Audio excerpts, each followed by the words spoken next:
नमस्कार विद्यार्थी मित्रांनो, आज आपण इंग्रजी या विषयाची सुरुवात करणार आहोत. इंग्लिश शिकायला सुरुवात करणार आहोत. इंग्लिश ग्रामर शिकणार आहोत. हा शब्द लिहितोय फार महत्त्वाचा आहे.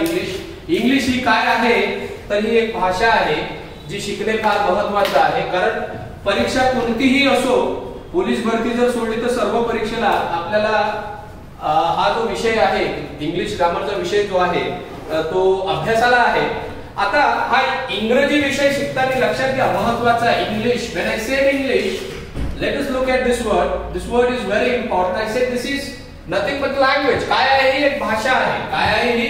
भाषा. आणि भाषा कशाची बनलेली असते? When I said English is a language, it's a language.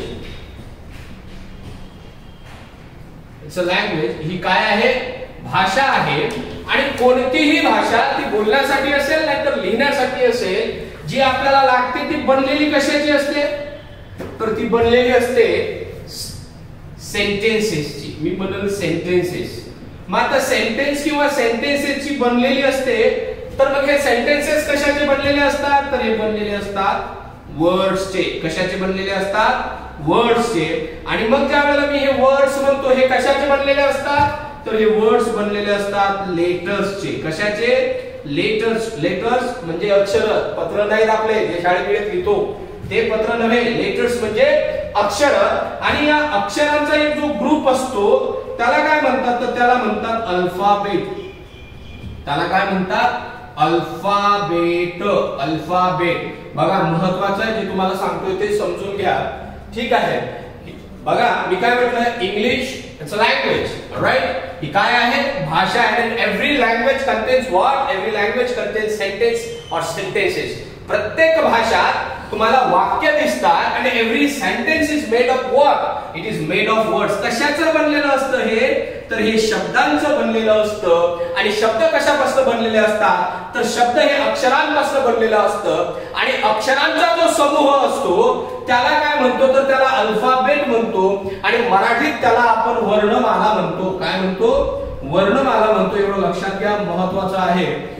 बघा मी ज्या वेळेला म्हटलं अल्फाबेटला वर्णमाला म्हणतात, या अल्फाबेट शब्दावरती आतापर्यंत एसएससी सीजीएल असेल, एसएससी सीएचएसएल असेल किंवा मग बँकिंगच्या क्लरिकल एक्झाम्स असतील, त्या एक्झाम मध्ये या शब्दावरती भरपूर वेळा प्रश्न विचारलेला आहे. प्रश्न विचारलेला असतो एरर डिटेक्शन मध्ये किंवा फाइंड आउट द एरर मध्ये. प्रश्न असा असतो की काय असते की एखादं वाक्य दिलेलं असेल की she has learned English for almost a year, but she has yet to learn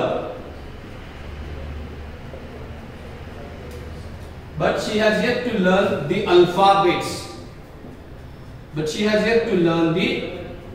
alphabets.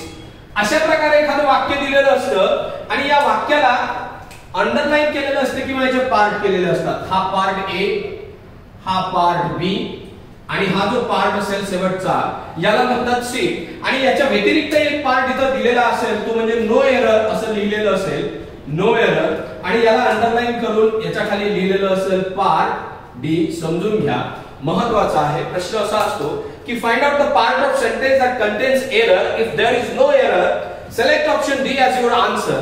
म्हणजे या वाक्यामधला हे जे तीन पार्ट केलेले आहेत मी 1, 2 आणि 3 यापैकी कोणता भाग चुकीचा आहे ओळखायला सांगितलं. आणि यापैकी एकही भाग चुकीचा नसेल तर चौथ्या नंबरचा ऑप्शन डी चा जो भाग आहे तो तुमचं उत्तर असेल किंवा ते उत्तर असायला पाहिजे किंवा ते उत्तर सिलेक्ट करा असं तुम्हाला आयोग सांगेल. आता हा असा प्रश्न विचारला गेला.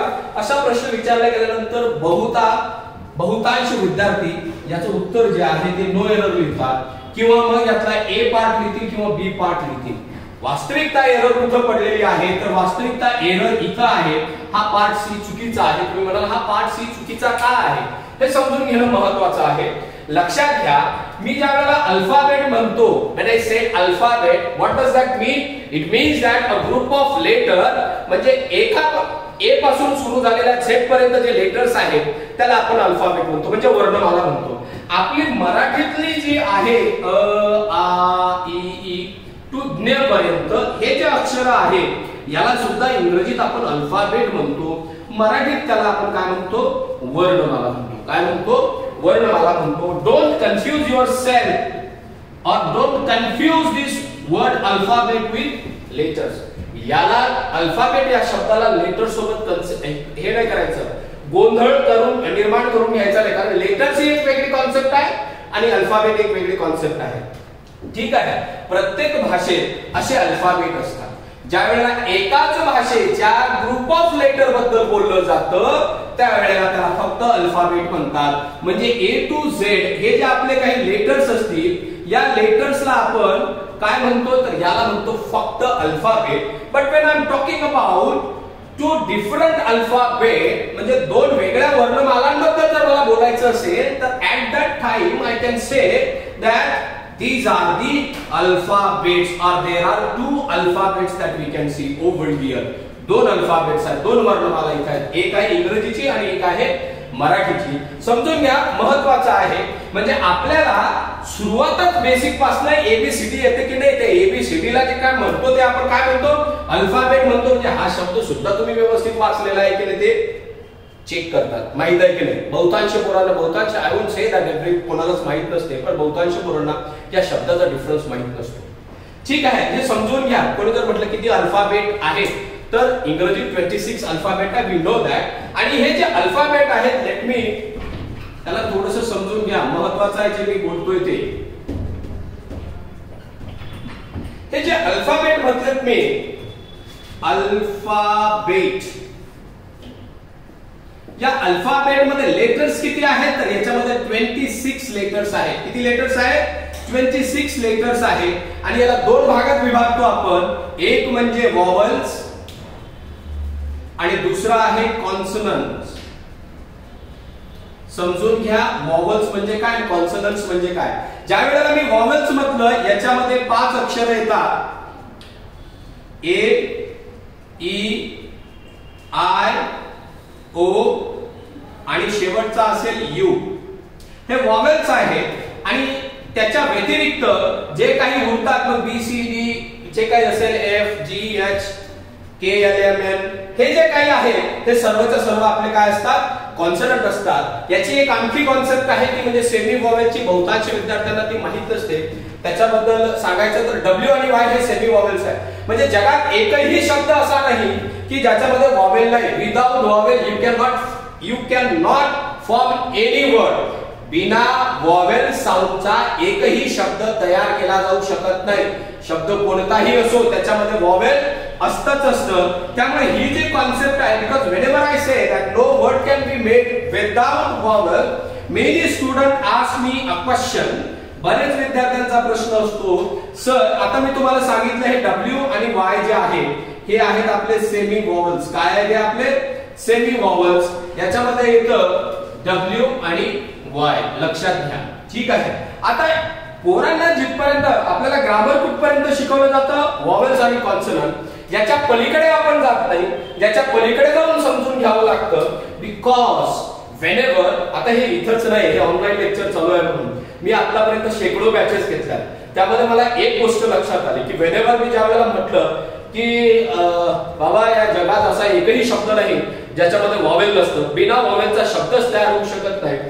काही पोरं असतात की जी क्युरियस असतात, ज्यांना माहित असतं, मग ते असे शब्द घेऊन येतात. सर मग मला सांगा हे काय आहे, फ्राय काय आहे, क्राय काय आहे, हे माय काय आहे. तुम्ही म्हणता शब्द नाही इंग्रजीत, पण हे काय आहे. तर I know that these are the words which do not contain vowels but they do contain semi vowel. बघा सेमी वॉवेल इथं आहे. म्हणून मी ही कॉन्सेप्ट इथे लिहून दिलेली आहे की जगात असा एकही शब्द नाही की ज्याच्यामध्ये वॉवेल नाही. प्रत्येक शब्दात वॉवेल असते, एवढं लक्षात घ्यायचं. तर वॉवेल काय, ए ई आय ओ यू हे आपले वॉवेल आहेत. तर सेमी वॉवेल काय आहेत आपले, डब्ल्यू आणि वाय हे सेमी वॉवेल आहेत. हे आपल्याला माहित असलं पाहिजे. हे जर माहित असेल तर कॉन्सेप्ट क्लिअर होईल की खरंच जगातला प्रत्येक शब्द हा वॉवेलने बनलेला असतो किंवा बिना वॉवेलचा कोणता शब्द बनू शकत नाही. Now nobody will ask question based on whatever I have taught you so far except the words that I am talking about alphabet. Let us try to understand की परीक्षेत प्रश्न कशावरती विचारले जातात. परीक्षेत प्रश्न विचारले जातात सेंटेन्सेस वरती. कशावरती विचारले जातात? या सेंटेन्सेसवर आधारित आपल्याला प्रश्न असतात.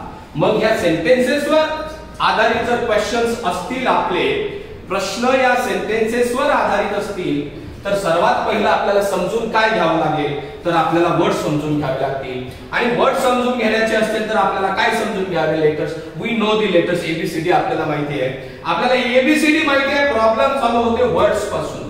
प्रॉब्लेम कशापासून चालू होतो? वर्ड्स पासून. आता वर्ड्स पासून प्रॉब्लेम का चालू होतो हे समजून घ्या की every word has its own identity. प्रत्येक शब्दाची आपली एक काय आहे? आयडेंटिटी आहे. आयडेंटिटी मीन्स ओळख. प्रत्येक शब्दाची आपली काय असते? ओळख असते. And according to its identity it has its sequence और according to their identity they have their sequence in a sentence. लक्षात घ्या, त्यांच्या ओळखीनुसार वाक्यात त्याचा क्रम लागतो. म्हणजे तुम्हाला जर त्याची ओळख माहित असेल तर कोणता शब्द वाक्यात कुठं ठेवायला पाहिजे आणि कुठं नाही ठेवायला पाहिजे हे कळायला तुम्हाला सोपं जाईल. आणि हे जर कळत असेल की कोणता शब्द, म्हणजे तुम्हाला आयडेंटिटी माहिती आहे म्हणजे त्या शब्दाचा सिक्वेन्स माहिती आहे. आता हा सिक्वेन्स माहिती आहे म्हणजे तुम्हाला वर्ड्स माहिती आहे. मग आता वर्ड्स माहिती आहे, तुम्हाला याचा सिक्वेन्स माहिती आहे. इकडे करतो, याचा आयडेंटिटी माहिती आहे म्हणजे तुम्हाला सिक्वेन्स माहिती आहे. आणि सिक्वेन्स माहिती आहे म्हणजे तुम्हाला सेंटेन्स कसं फॉर्म करायचं, कोणतं सेंटेन्स बरोबर, कोणतं चुकीचं, चूक आहे तर काय चूक आहे, बरोबर आहे तर काय बरोबर आहे, हे ओळखायला काय जाणार आहे? सोपं जाणार आहे. म्हणजे आपण इथपर्यंत शिकलेला आहे. प्रश्न येतो, निर्माण होतो वर्ड्स पासून. कारण वर्ड्स पासून प्रश्न निर्माण का होतो? प्रत्येक वर्डची एक आयडेंटिटी आहे, जात आहे. त्या जातीनुसार, जात नसते ऍक्च्युअली, हा चुकीचा शब्द इंग्रजी मराठी भाषेत वापरला जातो. शब्दांच्या जातीच नसतात. जात ह्या माणसात पाडलेल्या आहे, याच्या व्यतिरिक्त काही नाही. इथं शब्दांचे प्रकार असतात. काय असतात ते? शब्दांचे प्रकार. मी म्हणेन this is nothing but the classification of words. याला आपण काय म्हणू? हे शब्दांचे क्लासिफिकेशन आहे. हे शब्दांच्या जाती वगैरे आपण याला म्हणणार नाही. आता तो शब्द दिलेला आहे, कारण पार्ट्स ऑफ स्पीच म्हटल्यानंतर त्याचा मराठीत जर शब्दशः अर्थ घेतला तर तो काय होतो की भाषेचे वेगवेगळे भाग, वाक्याचे वेगवेगळे भाग, वाक्यात असणारे जे वेगवेगळे शब्द असतात त्याला भाग म्हटलं जातं. इथे इंग्रजीचा जर शब्दशः अर्थ बघितला तर जाती होत नाही. पण आपण मराठीवाले थोडस त्या शब्दाला जात म्हणून बघतो. असो, ठीक आहे, समजण्यासाठी एक सोपं जातं. ऐसे प्रत्येक वर्डची एक आयडेंटिटी असते. आयडेंटिटीला मराठीत म्हणतात ओळख. आणि त्या ओळखनुसार त्याचा सिक्वेन्स असतो. आणि त्या प्रॉपर सिक्वेन्स पासून बनतं काय? तर सेंटेन्स बनतो. म्हणजे तुम्हाला शब्द माहिती आहे म्हणजे शब्दाची काय माहिती पाहिजे? शब्द माहित असून चालत नाही, त्याची ओळख माहिती पाहिजे. ओळख माहिती असली म्हणजे सिक्वेन्स माहिती आहे, सिक्वेन्स माहिती आहे म्हणजे सेंटेन्स माहिती आहे. तुम्हाला सेंटेन्स बनवता येतात. तुम्हाला सेंटेन्स कोणतं चुकीचं कोणतं बरोबर आहे हे कळतंय. म्हणजे तुम्हाला काय कळतंय? तर तुम्हाला काय कळतंय? लँग्वेज कळते. मग आता लँग्वेजवर प्रश्न कोणताही उद्या तुम्हाला सोडवायला सोपं जाईल. समजून घ्या, फार महत्वाचं आहे जे मी बोलतोय ते. ठीक आहे. मग आता ही जी आयडेंटिटी बोलतो, तुम्ही म्हणाल सर ठीक आहे, याची ओळखवाल्याची ओळख लपलेली कुठं असते? तर याची ओळख लपलेली असते पार्ट्स ऑफ स्पीच मध्ये. कुठं लपलेली असते? पार्ट्स ऑफ स्पीच मध्ये. म्हणजे इंग्लिश ग्रामर जर आपल्याला शिकायचं असेल तर सर्वात पहिलं शिकावं लागते पार्ट्स ऑफ स्पीच. ज्याला पार्ट्स ऑफ स्पीच आलं त्याला इंग्लिश ग्रामर आलं. ज्याला पार्ट्स ऑफ स्पीच येते त्याला इंग्लिश ग्रामर येते. ज्याला पार्ट्स ऑफ स्पीच येत नाही त्याला इंग्लिश ग्रामर मधला इंग्लिशचा ई आणि ग्रामरचा जी सुद्धा समजत नाही. एवढं लक्षात घ्या, फार महत्वाचं आहे. आपल्याला हेच कळत नाही नेमकं काय वाचायचं काय वाचायचं नाही. आपल्याला वाटतं टेन्सेस वाचलं म्हणजे ग्रामर येतं, व्हॉइस वाचलं म्हणजे ग्रामर येतं, निरेशन वाचलं म्हणजे ग्रामर येतं, आपण ट्रान्सफॉर्मेशन ऑफ सेंटेन्सेस वाचलं म्हणजे no, not at all. That's not the basic of language. ते लँग्वेजचं बेसिक नाही, पाया नाही आहे ते. मग पाया काय आहे? तर पाया हे काय आहे? आपले पार्ट्स ऑफ स्पीच आहे. पार्ट्स ऑफ स्पीच समजल्या की बाकी सर्व गोष्टी समजायला काय जातात? सोप्या जातात. एवढं आपल्याला लक्षात घ्यायचं आहे. म्हणजे ग्रामर शिकताना आपल्याला सुरुवातच कुठून करायची असते? तर पार्ट्स ऑफ स्पीच वरून करायची असते. आता पार्ट्स ऑफ स्पीच वरून करायची असते. आयोग त्याच्यावरही प्रश्न विचारते. आयोगाने प्रश्न विचारलेला आहे 2013-14 क्लरिकलला. प्रश्न असा होता की how many parts of speech are there in English language. प्रश्न कसा होता 2013-14 चा? बघा, क्लरिकलचा प्रश्न आहे. प्रश्न असा होता, how many parts of speech are there in English, असा एक प्रश्न दिला होता आणि पर्याय दिला होता आपल्याला. पर्याय नंबर 1 8, पर्याय नंबर 2 7, पर्याय नंबर 3 4 आणि पर्याय नंबर 4 9. 3 मध्ये 4 दिलेला आहे. लक्षात घ्या 8 7 4 9. आणि खूप सोपा प्रश्न आहे, याला काही अवघड नाही, फार काही रॉकेट सायन्स नाही, हे खूप सोपं आहे. पण याचं उत्तर काय आहे, तर याचं उत्तर आहे 8 पार्ट्स ऑफ स्पीच. किती पार्ट्स ऑफ स्पीच आहे? 8 पार्ट्स ऑफ स्पीच आहे आणि त्या समजून घेणे आपल्याला आवश्यक आहे. सुरुवात पार्ट्स ऑफ स्पीच पासून करूया, पण थोडक्यात सिलेबस बद्दल बोलतो. आपला सिलेबस काय असतं त्याला समजून घ्या. व्हेन आय से सिलेबस किंवा सिलेबस, तुम्ही जे काही म्हणता त्याला ते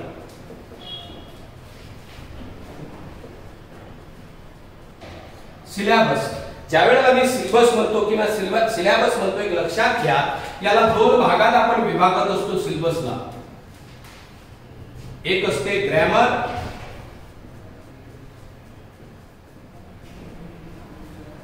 आणि दुसरा भाग जो आहे तो आहे व्होकॅब्युलरी. पहिला भाग जो आहे तो आहे ग्रामर आणि दुसरा जो आहे तो आहे व्होकॅब्युलरी. याच्यावरती बऱ्यापैकी प्रश्न येतात, त्याच्यावरती सुद्धा बोलणार आहे. परंतु एक्सक्यूज मी, याला समजून घ्या, या ग्रामरला परत 2 भागात विभागलं जातं. एक आहे प्रॅक्टिकल अप्रोच, याला प्रॅक्टिकल अप्रोच म्हणतात, आणि एक थिअरी म्हटल्यावर इथं याला म्हणतो थिअरी बेस्ड अप्रोच. याला काय म्हणतो? Theory based approach. म्हणजे याच्यामध्ये फक्त डेफिनेशन्स असतात. काय असतात याच्यामध्ये? डेफिनेशन्स असतात. एवढं लक्षात घ्या. इथं तुम्हाला डेफिनेशन्स पाठ करायचे आहे, but here when I say practical, इथं जे काही ग्रामर असतं त्याचं डायरेक्टली इम्प्लिमेंटेशन कसं आहे, त्याचं टेक्निकल इम्प्लिमेंटेशन कसं आहे, ते टेक्निकल इम्प्लिमेंटेशन आपल्याला प्रॅक्टिकल अप्रोच मध्ये कळते. 2 अप्रोच आहे, एक प्रॅक्टिकल अप्रोच असतो आणि एक थिअरी बेस्ड अप्रोच असतो. ज्या वेळेला प्रॅक्टिकल बेस्ड अप्रोच मी म्हणतो, याच्यामध्ये काय काय येतं? याच्यामध्ये येतं फाइंड आउट द एरर. मी थोडक्यात लिहितो, मी शब्द बोलतो, इथं पूर्ण लिहिणार नाही, लिहिण्याची जबाबदारी तुमची आहे. मी इथं सिलेबस मध्ये काय लिहिलं, मी म्हटलं एरर डिटेक्शन किंवा फाइंड आउट द एरर. म्हणजे पहिल्यांदा दिलंय ते काय असतं तुम्हाला याच्यात? एरर. त्याच्यानंतर find out the correct or incorrect sentence. Correct or incorrect sentence. Correct or incorrect sentence हा दुसरा भाग आहे प्रॅक्टिकल अप्रोचचा. त्याच्यानंतर काय येतं? त्याच्यानंतर क्लोज टेस्ट आहे. काय आहे? क्लोज टेस्ट आहे. त्याच्यानंतर काय आहे? क्लोज टेस्टच्या नंतर त्याच्यानंतर आहे सेंटेन्स इम्प्रूव्हमेंट. काय आहे? सेंटेन्स इम्प्रूव्हमेंट आहे. बरं, सेंटेन्स इम्प्रूव्हमेंट झालं, त्याच्या व्यतिरिक्त काय आहे? त्याच्या व्यतिरिक्त आहे match the followings. Match the followings हे दिलेलं आहे. त्याच्यानंतर काय आहे? फिल इन द ब्लँक्स आहे. काय आहे? Fill in the blanks. Fill in the blanks. त्याच्यानंतर काय आहे? रीडिंग कॉम्प्रिहेन्शन आहे. काय आहे? Reading comprehension. Reading comprehension. अशा प्रकारे हा जो सिलेबस मी इथं लिहून देतोय हा प्रॅक्टिकल गोष्टीवरती आधारित आहे. इथं तुम्ही ज्या वेळेला हे प्रश्न सोडवता, इथं तुम्हाला ग्रामरचं प्रॅक्टिकल नॉलेज असणं आवश्यक आहे, परंतु इथं मात्र प्रॅक्टिकल नॉलेज लागत नाही. आता थिअरी आणि प्रॅक्टिकल मध्ये या 2 अप्रोचेस मध्ये काय फरक आहे, आयोग कसे प्रश्न विचारतो याला थोडंसं समजून घ्या. एक प्रश्न 2019 ला विचारला गेला होता. ऍडजेक्टिव्ह इज, हा एमपीएससी 2019 चा प्रश्न आहे. Is a word that gives किंवा that modifies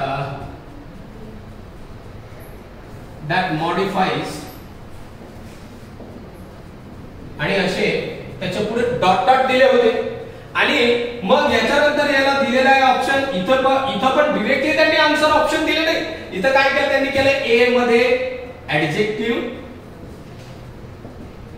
बी मध्ये दिलंय verb, I am sorry, B मध्ये दिलेला आहे ऍडव्हर्ब,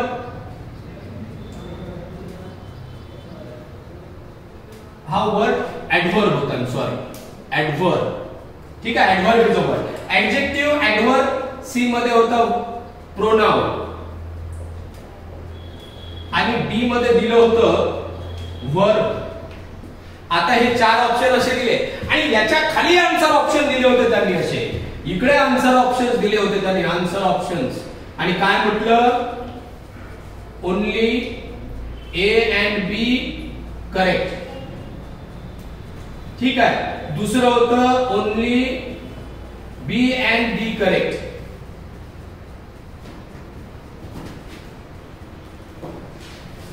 ठीक आहे. 3 नंबरला दिलं होतं C is incorrect, C is incorrect, आणि 4 नंबरचा पर्याय दिला होता नन. असे 4 ऑप्शन दिले होते. समजून घ्या, याचं उत्तर जे आलं ते उत्तर होतं पर्याय क्रमांक 3 सी. सी काय होते की बाबा सी इज इनकरेक्ट, ठीक आहे. म्हणजे या सी ला ते मॉडिफाय करत नाही. म्हणजे इथं ज्या वेळेला हा प्रश्न सॉल्व्ह करायचा होता, महत्वाचं होतं तुम्हाला याची डेफिनेशन माहित असते. याची डेफिनेशन काय आहे, याची डेफिनेशन काय म्हणते, याची डेफिनेशन म्हणते की adverb is a word that modifies adjective, verb and adverb. Sometimes it even modifies itself. कधी कधी तो स्वतःला सुद्धा काय करतो, मॉडिफाय करतो. म्हणजे या 3 गोष्टींना मॉडिफाय करणारा जो शब्द असतो ऍडजेक्टिव्ह, ऍडव्हर्ब आणि वर्ब, या 3 गोष्टींना म्हणजे ऍडजेक्टिव्ह, ऍडव्हर्ब आणि वर्ब ला मॉडिफाय करणारा जो शब्द असतो त्याला आपण ऍडव्हर्ब म्हणतो.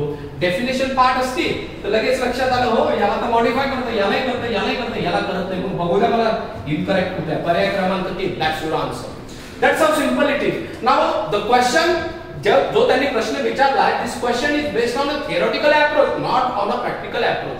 If you have marked off, if you have cramped the definition, you would be able to solve the question. You would be able to answer the question. Otherwise ते जमणार नाही, कारण डेफिनेशन माहित असणं आवश्यक आहे. हे थिअरी आहे, म्हणजे डेफिनेशन आहे. परंतु मग एखादा प्रश्न असा विचारला जातो, प्रश्न असा आहे, neither of the brothers, two brothers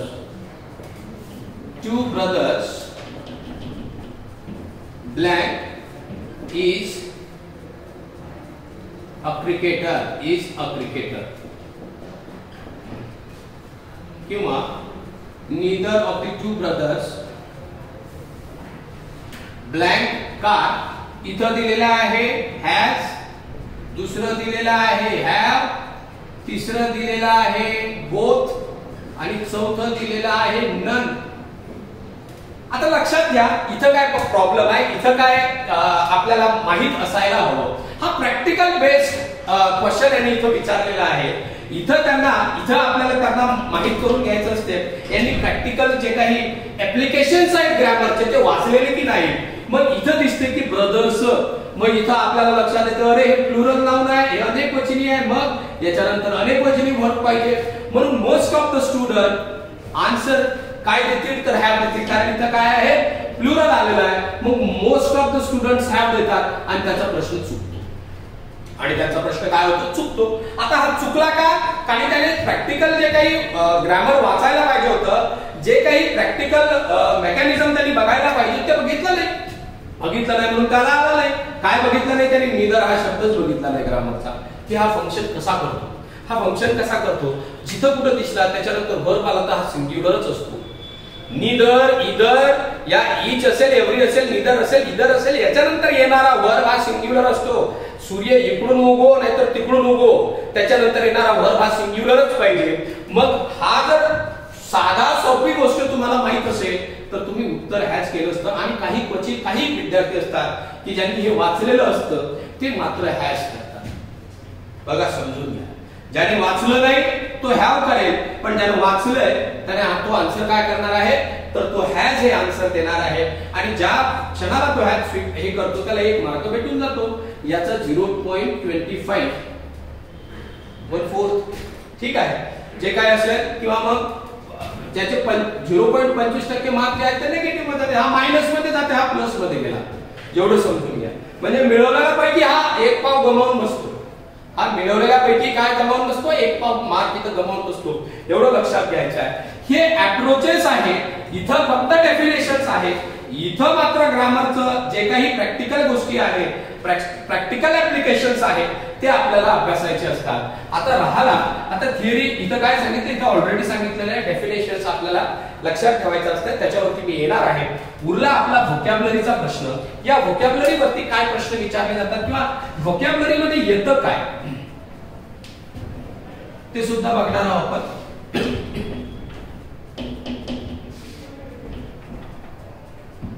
ज्या वेळेला व्होकॅब्युलरी मी म्हणतो, याला आणखी कशामध्ये आपण क्लासिफाय करू शकतो. याच्यामध्ये सिनोनिम्स असतात, याच्यामध्ये अँटिनम्स असतात,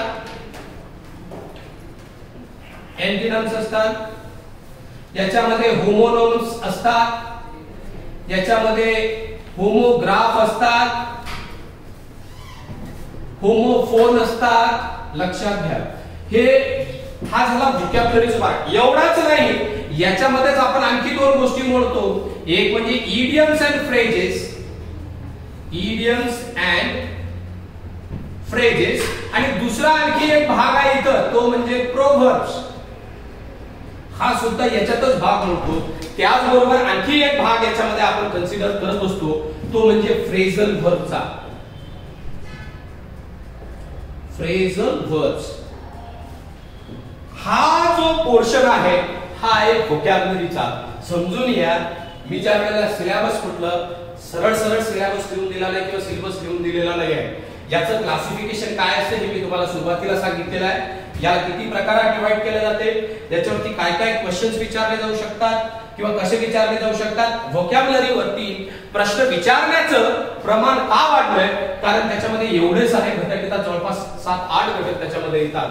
त्यामुळे ह्याच्यावरती प्रश्न विचारण्याचं प्रमाण जे आहे ते वाढलेलं आहे. आय होप तुम्हाला हा सिलेबस समजलेला आहे. याच्यानंतर आपण पार्ट्स ऑफ स्पीचला सुरुवात करणार आहोत.